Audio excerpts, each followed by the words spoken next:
Untuk itu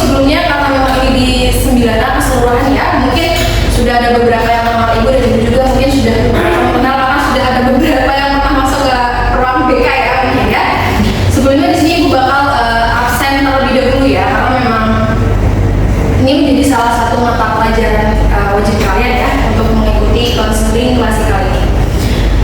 Yang pertama ada Ahmad Jalaluddin Ilyas. Hadir dulu. Hadir. Ilham Alfian Nizar. Hadir. Dian Istiawati. Hadir Bu. Oke. Kalista Agripina. Hadir Bu. Hadir. Mutiara Ida Alfia. Ibu. Hadir. Nanda Marliana. Hadir. Oke. Miftahul Jannah. Hadir. Oke, hadir. Untuk keseluruhan hadir semua ya. Alhamdulillah. Terima kasih sudah itu. Tapi untuk lebih mengingat lagi, karena kan di sini Ibu baru masuk ke kelas kalian ya di 9A ini. Mungkin kemarin sempat ada pertukaran atau lukir ya, kalau kata kita di lukir ditukar-tukar gitu, kelas 8A dan 8C yang bisa digabung jadi 9C, 9A. Maaf, 9A. Jadi di sini Ibu bakal membantu kalian untuk mengingat juga nama-nama teman di sebelahnya. Jadi nanti Ibu bakal perkenalan nama Ibu. Misal kayak Ibu menyebutkan nama Ibu, lalu setelah Ibu menyebutkan nama Ibu bakal menyebutkan salah satu nama dari kalian, dan kalian yang namanya Ibu sebut nanti kalian bakal sebutkan nama teman di sebelahnya, dan begitu seterusnya sampai di akhir. Paham? Oke. Ibu contohin dulu ya. Misal yang di pojok depan siapa namanya? Dia. Misal Ibu gini, Nindi ya. Nah, seperti itu ya. Oke. Oh ya, Ibu lupa nama Ibu Safriya Nindi, kalian bisa panggil Ibu Nindi. Oke? Paham? Terima kasih. Oke, kita mulai ya. Nindi dia Ilham, Bisa Jana Muti Nanda Ilyas dia. Alhamdulillah pada semangat semua ya ternyata. Jadi masih itu. Oke, sekarang kita bakal masuk ke materi ya. Materi yang Ibu bawakan pada pagi hari ini adalah bijak bersosial media. Apa sih sebelumnya sosial media itu? Sosial media adalah platform online yang memungkinkan pengguna untuk berinteraksi, berbagi konten, dan terhubung dengan orang lain. Siapa di sini yang ingin cita-citanya menjadi seorang konten kreator? Ayo, siapa di sini? Anak-anak Ibu yang cita-citanya menjadi seorang konten kreator? Vlogger. Oke, baik tuh. Nah, vlogger atau konten kreator itu kan membutuhkan yang namanya sosial media. Nah, jadi dia dalam sosial media itu bisa untuk berinteraksi antara orang satu dengan yang lain. Bahkan kita bisa berinteraksi dengan yang berbeda daerah, berbeda pulau, bahkan berbeda negara. Seperti anak-anak tahu ya. Misal contohnya ada di TikTok dan Instagram. Kalian kadang di Instagram kan suka ada nih follower yang dari luar negeri, TikTok follower dari yang luar negeri gitu. Nah, itu adalah pengertian dari sosial media yang bisa membuat kita itu terhubung dengan orang lain, baik di sekitar kita maupun yang jangkauannya cukup luas ya. Lalu apa sih tujuannya diadakannya sosial media tersebut? Tujuannya itu yang pertama untuk berbagi pengalaman dan pendapat. Jadi itu untuk teman-teman yang suka, anak-anak Ibu yang suka posting sesuatu, posting video-video ataupun pengalaman ataupun sesuatu yang senang dan mendidikan, itu sebenarnya sudah pas dengan tujuan dari sosial media tersebut, sudah sangat pas karena memang untuk berbagi pengalaman dan pendapat. Tapi kadang kan ada orang yang kayak itu videonya buat masih kode-kode. Sebenarnya memang terkadang ada yang melakukan seperti itu, ada pun yang memang hanya sekedar untuk berbagi pengalaman saja. Lalu yang kedua ada untuk menghubungi teman dan keluarga. Iya nggak? Untuk anak-anak Ibu kalau punya sosial media pasti untuk menghubungi teman dan keluarga, terutama yang berada di jauh-jauh gitu. Betul nggak? Betul.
TikTok dan yang lainnya ketimbang di televisi, iya nggak? Ya, televisi sekarang mau lebih menghadirkan film-film yang seperti sinetron-sinetron kayak gitu nggak? Iya kan? Nah, jadi itu untuk ini adalah 5 tujuan diadakannya yang namanya sosial media. Untuk anak-anak ibu semuanya paham? Oke, difahami karena nanti akan ada yang namanya sesi tanya jawab. Mungkin nanti dari materi ini ibu bakal ada beberapa pertanyaan ya untuk anak-anak ibu sekalian. Lalu sisi positif dari sosial media. Sisi positifnya yang pertama adalah meningkatkan konektivitas dan komunitas. Ibu tanya sama anak-anak ibu sekalian, benar nggak bisa meningkatkan konektivitas dan komunitas? Betul. Betul. Kalau gini ibu tanya, konektivitas dan komunitas itu apa? Mungkin ada yang mau angkat tangan. Mungkin ada yang mau bertanya, konektivitas dan komunitas itu seperti apa Bu? Gitu. Mungkin ada yang mau bertanya. Oke, konektivitas adalah hubungan. Jadi kalian ketika bersosmed itu bisa meningkatkan hubungan antara kalian dengan teman-teman kalian. Yang tadinya kalau misal bermain, kalau dulu ya bermain kan cukup sampai ketika bertemu saja. Tapi ketika sudah ada sosial media, kalian bisa bermain lebih lama lagi dengan yang namanya telepon.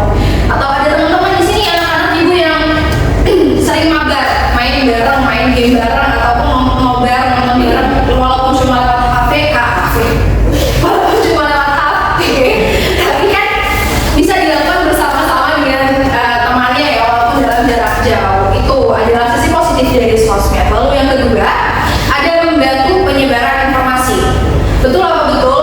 Betul. Bisa ada yang kasih contoh?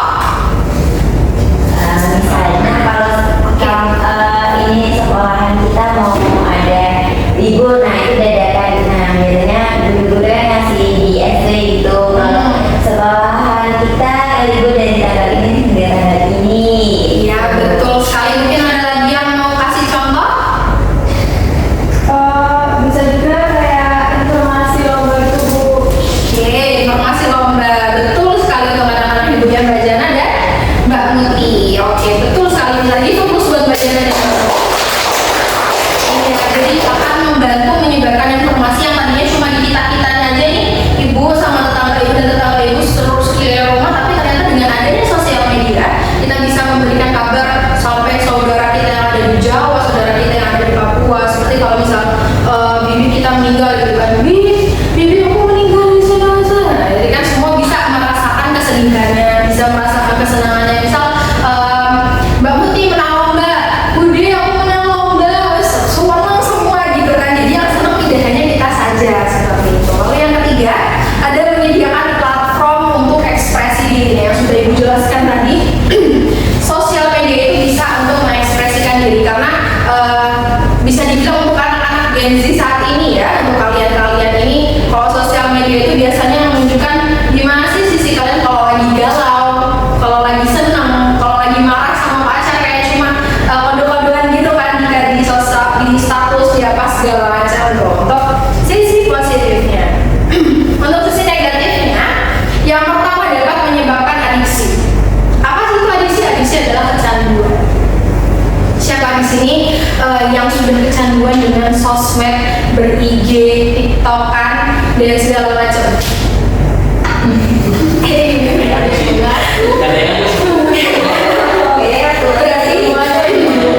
Berarti untuk keseluruhan sudah mulai kecanduan ya dengan yang namanya sosial media.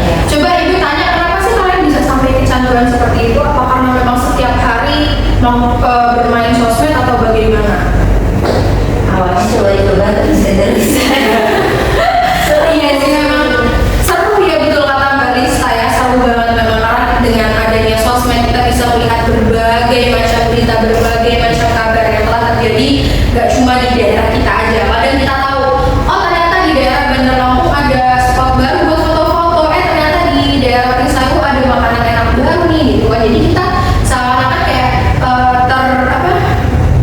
terdistraksi untuk wah seru nih kayaknya juga aku harus kesana gitu dan segala macam. Jadi kayak dilihatin terus kayak membuat kita terangan-angan gitu dengan itu semua. Lalu yang kedua ada menyebarkan informasi palsu. Ingat nggak anak-anak, sudah beberapa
maksimal 1 atau 2 jam main, terus kalian istirahat 1 jam baru buka lagi. Tapi bukanya jangan yang terlalu kayak gimana gitu, cukup cari informasi aja, atau kebutuhan-kebutuhannya memang harus dibuka lewat handphone. Ada yang lain? Saya boleh tanya. Oke, silakan. Kan banyak yang apa itu namanya berita-berita hoax. Gimana sih tipsnya biar kita tidak terlalu percaya sama berita-berita hoax? Tidak terhindar dari berita hoax gitu ya. Terlalu percaya gitu. Yang pertama, ketika kita bermain media sosial, bagaimana sih caranya kita untuk menghindari berita-berita hoax seperti itu? Yang pertama, kita bisa yang namanya, kalau di media sosial itu kan ada yang namanya algoritma. Jadi kita bisa nih, pertama usahain dari algoritma kita, ya kita lihat apa. Jadi jangan sampai kita lihat sumber-sumber yang kayak sumber-sumber palsu gitu. Jadi kita memang sudah melihat dan terbiasa untuk melihat sumber-sumber yang valid gitu. Lalu yang kedua, kan biasanya kalau yang palsu-palsu kayak gitu atau yang hoax-hoax seperti itu, ada nih beberapa tipe ataupun beberapa kelas untuk berita-berita hoax seperti itu kan. Yang pertama itu kayak memang cuma di copy dan dipotong oleh orang-orang yang tidak bertanggung jawab lalu disebarkan kembali. Nah kalau yang seperti itu kan bisa terlihat. Jadi kayak ini kok videonya kayak dipotong. Nah, kalau udah kelihatan seperti dipotong seperti itu, jangan pernah percaya. Oke? Tapi kalau misalnya memang yang seperti berita yang apa tadi, korupsi timah itu, kalau itu kan memang susah nih. Jadi untuk itu ketika sudah ada berita keluar seperti itu, kita jangan terlalu terbawa.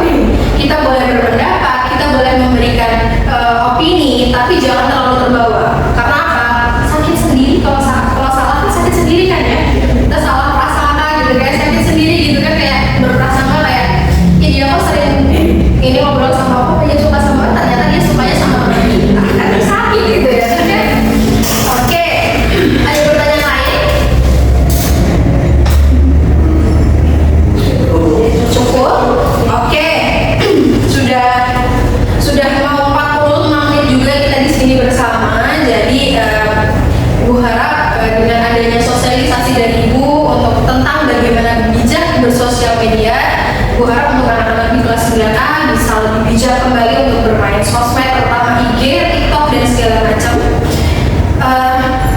Karena dampaknya tadi sudah Ibu jelaskan, apalagi sekarang kalian sudah kelas 9, sudah menuju yang namanya ujian kelulusan ya. Ini udah ada pikiran-pikiran mau sekolah lain atau lanjut ke SMA mana atau SMK atau madrasah aliyah negeri atau gimana? Sudah. Ya alhamdulillah kalau memang sudah pada tahu semua. Di sini Ibu ucapkan terima kasih untuk perhatian anak-anak Ibu sekalian. Semoga ilmu yang sudah kita terapkan hari ini bisa lebih bermanfaat untuk anak-anak Ibu dan pastinya untuk Ibu sendiri. Oke, Ibu akhiri. Wallahualam.